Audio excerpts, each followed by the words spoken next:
hotels, guest houses, that kind of thing. I've done a few residences here. I've done a few hospitals.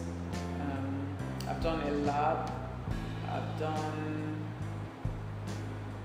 offices, a number of offices. We've done some landscaping work. We've done some interior work.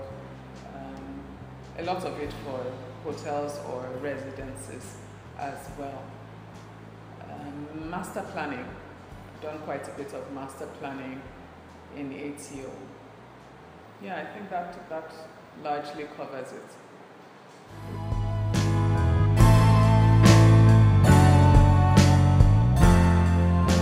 The projects I enjoy most are typically residential because people are most passionate about where they live. So I find that gives me the greatest opportunity to interact with the clients and to find what they want and to give them what they want. So that is what I like doing most. But in terms of something that is a challenge, what would I like to do?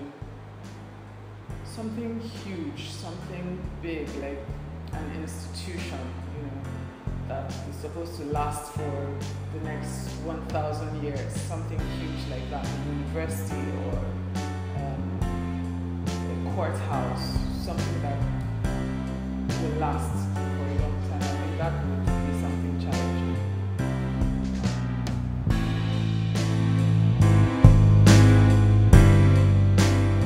It's schizophrenic. So you get some really high-tech designs, obviously the architect is trying to make a point and have an iconic kind of building, and then you have like a sea of other forgettable architecture, some even abysmal, surrounding that. So I think it's a bit much, and everything is crammed into so small a space because Lagos is a pretty small state, and so everything is right next to each other, and it's a bit difficult to take it all in. But there are one or two outstanding things I think that are happening in Lagos right now, but not many. Generally, our architecture is pretty poor, I would say.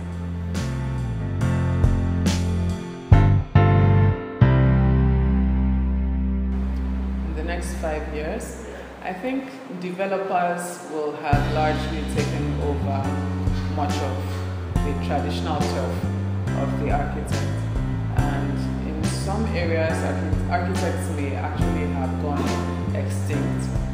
I think largely in residences, especially one-dwelling residences for private people, most people won't require the services of an architect for that anymore, except if the architect becomes a developer or starts to retail their architecture and sell plans to multiple clients at a low price to get that. Yeah, I think so, because otherwise people won't need architects anymore. So I think also, even for larger projects, I think a lot of clients will move away from the architect and towards the developer because they have more of an opportunity to have a one-stop solution if they go straight to the developer and then have that person get everyone else. So I think there will be a large-scale shift from consultancy to development, design and build, that kind of thing.